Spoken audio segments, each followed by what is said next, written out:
ஒரு அமைதியான, ரொம்ப பசுமையான காடு ஒன்று இருந்துச்சுங்க. அந்த காட்டில் ஒரு இளம் காகம் ஒன்று வாழ்ந்துட்டு வந்துச்சு. அந்த காகம் ரொம்பவுமே புத்திசாலி, ரொம்பவுமே சுறுசுறுப்பானது. எல்லாத்தையும் தெரிஞ்சுக்கணும் அப்படிங்கிற ஆர்வம் எப்போவுமே அதுக்கு இருந்துக்கிட்டே இருந்துச்சு. ஆனால் அந்த காகத்துக்கிட்ட ஒரு மிகப்பெரிய குறை ஒன்று இருந்துச்சுங்க. அது எதுக்குமே காத்திருக்காது. எல்லாமே ரொம்ப வேகமாக நடக்கணும் அப்படின்னு சொல்லிட்டு ஆசைப்பட்டுக்கிட்டே இருக்கும். எங்கேயாவது சாப்பாடு இருந்தால் உடனே அந்த சாப்பாடு எடுத்து சாப்பிடணும் அப்படின்னு சொல்லிட்டு அடுத்த நொடியே அந்த சாப்பாட்டை நோக்கி பறக்க ஆரம்பிச்சிடும். அதுக்கு பறக்கணும் அப்படின்னு ஆசை வந்தால் முன்ன பின்ன என்ன இருக்குன்னு பார்க்காம வேகமாக பறக்க ஆரம்பிச்சிடும். அப்படி அது நினைக்கிற விஷயம் ஏதாவது நடக்காமல் போயிடுச்சுன்னா அதுக்கு ரொம்ப பயங்கரமாக கோபம் வர ஆரம்பிச்சிருங்க. இந்த மாதிரி விஷயம் நல்லதில்லை அப்படின்னு சொல்லிட்டு அந்த காட்டில் இருக்கிற வயதான பறவைகள்லாம் அறிவுரை சொல்லிக்கிட்டு இருக்குங்க.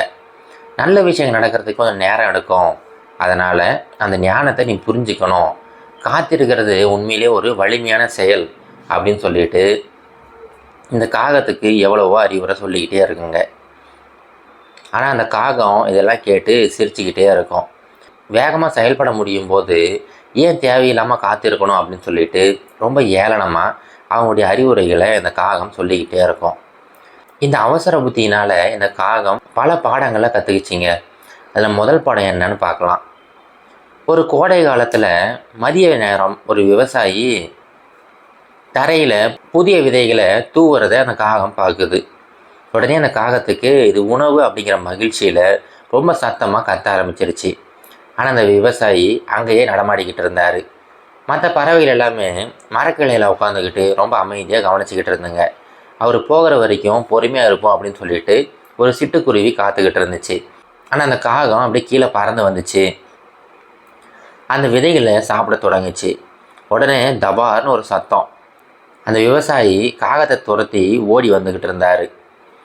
காகம் பயந்து போய் தன்னோட உயிரை கையில் பிடிச்சிக்கிட்டு அங்கேருந்து பறந்து ஓடிச்சிங்க. கொஞ்சம் நேரம் கழித்து திரும்பி பார்க்கும்போது விவசாயி போனதுக்கப்புறமா அங்கேருந்த பறவைகள் ரொம்ப நிதானமாக உட்காந்துக்கிட்டு அந்த விதைகளை சாப்பிட்டுக்கிட்டு இருக்குதுங்க. இது நினச்சி அந்த காகம் ரொம்பவே வெட்கப்பட ஆரம்பிச்சிருச்சு.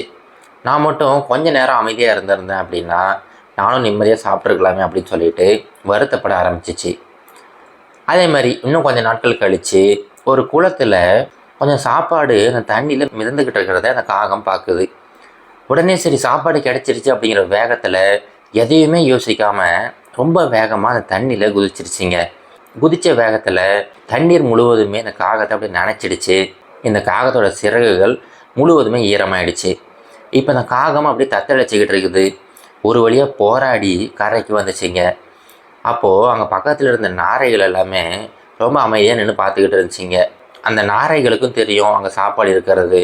ஆனால் எப்படியாவது காற்றடிச்சு அந்த சாப்பாடு அப்படியே கரையோரமாக வரும், அப்போ சாப்பிட்டுக்கலாம் அப்படின்னு சொல்லிட்டு ரொம்ப பொறுமையாக காத்துக்கிட்டு இருந்துச்சிங்க.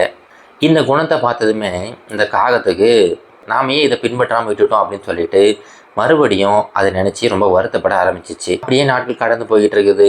ஒரு மாலை நேரம் காகம் ரொம்ப பசியோடு உட்காந்துக்கிட்டு இருக்குது. அன்னைக்கு முழுவதுமே அதுக்கு சாப்பாடு கிடைக்கல. அப்போது ஒரு மரத்தில் தங்க நிறத்தில் மாம்பழங்கள் தொங்குறத பார்க்குது. ஆனால் அந்த மாம்பழங்கள் இன்னுமே காயாகவே ரொம்ப கடினமாகவே இருந்துச்சுங்க. அங்கேருந்து ஒரு கிளி ஒன்று சொல்லிச்சு, இதெல்லாம் பழுக்கும் போது தான் இனிமையாக இருக்கும், கொஞ்ச நாள் காத்திரு அப்படின்னு சொல்லிட்டு இந்த காகத்துக்கிட்ட சொல்லுது. ஆனால் அந்த காகத்துக்கும் ரொம்ப அதிகமான பசி, காத்திருக்கிறது சாத்தியமே இல்லை அப்படின்னு சொல்லிட்டு தோணுச்சு. ஆனால் அந்த விதைகளும் அந்த குளத்தில் விழுந்ததும் அந்த காகத்துக்கு ஞாபகத்துக்கு வருது. ஒரு ஆழமான பெருமூச்சு இழுத்து விடுது. சரி நான் கொஞ்ச நாட்கள் காத்திருந்து தான் பார்க்குறேன் அப்படின்னு சொல்லிட்டு காத்திருக்கிறதுக்கு அந்த காகம் முயற்சி செய்யுது. காத்திருக்கிறது அவ்வளோ எளிது கிடையாதுங்க. ஒவ்வொரு காலையும் அந்த மாங்காயை பார்த்துக்கிட்டே இருக்கும். இன்னும் பச்சையாகவே இருக்குது, ஏன் இன்னும் பழுக்காமல் இருக்குது அப்படின்னு சொல்லிட்டு ஒவ்வொரு நாளும் அந்த காகம் அந்த பழத்தை பார்த்துக்கிட்டே இருக்கும். ஆனால் அந்த காகம் அங்கேயே தங்கி இருந்துச்சு. ரொம்ப பொறுமையாக காத்துக்கிட்டே இருந்துச்சு. சூரியன் உதிக்கிறதையும் மறையிறதையும் பார்த்துக்கிட்டே கவனிச்சுக்கிட்டே உட்காந்துக்கிட்டு இருந்துச்சு. அந்த காற்றுல அப்படி இலைகள்லாம் அசைச்சிக்கிட்டு இருக்குதுங்க. அதையெல்லாம் பார்த்து அப்படி ரசிச்சுக்கிட்டு ரொம்ப அமைதியாக உட்காந்துக்கிட்டு இருந்துச்சு. மற்ற பறவைகள் வர்றதும் போகிறதும் பார்த்து அதையுமே ரசிச்சுக்கிட்டு ரொம்ப அமைதியாக உட்காந்துக்கிட்டு இருந்துச்சு. இப்போது கொஞ்சம் கொஞ்சமாக அந்த காகத்துக்குள்ளே ஒரு பெரிய மாற்றம் ஒன்று ஏற்பட்டுச்சுங்க. அந்த காகம் ரொம்ப அமைதியாகவும் ரொம்ப வலிமையாகவும் உருவெடுக்க ஆரம்பிச்சிச்சு. இப்போ கடைசியாக ஒரு நாள் காலையில் காற்றுல அப்படியே இனிமையான மனம் வீச ஆரம்பிச்சிச்சு. அந்த மாம்பழங்கள் எல்லாமே ரொம்ப அடர் மஞ்சள் நிறத்தில் ரொம்ப பழுத்து சாப்பிட்றதுக்கு தயாராக இருந்துச்சுங்க. காகம் ரொம்ப மென்மையாக இருக்கிற ஒரு பழத்தை அப்படியே கொத்தி சாப்பிட ஆரம்பிச்சிச்சு. அது ரொம்ப மென்மையாகவும் அப்படியே சாறு நிறைஞ்சதாகவும் தேன் மாதிரி இனிப்பாகவும் இருந்துச்சு. இப்போ அந்த காகத்துக்கு பயம் இல்லை, அவசரம் இல்லை, ரொம்ப முழு மனசோட அந்த பழத்தை அப்படி ரசித்து சாப்பிட்டுக்கிட்டு இருந்துச்சு. அன்னையிலேருந்து அந்த காகம் ரொம்பவே மாறிடுச்சிங்க.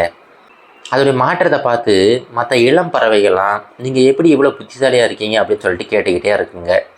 அதுக்கு அந்த காகம் அப்படியே சிரிச்சுக்கிட்டே சொல்லும், காத்திருக்கிறது நேரத்தை வீணடிக்கிறது கிடையாது, ரொம்ப உயர்ந்த ஒன்று அடையிறதுக்கு ஒரு எளிமையான வழி தான் காத்திருக்கிறது அப்படின்னு சொல்லிட்டு அந்த காகம் அதோட அறிவுரையை எல்லாருக்கும் சொல்லிக்கிட்டு இருந்துச்சுங்க.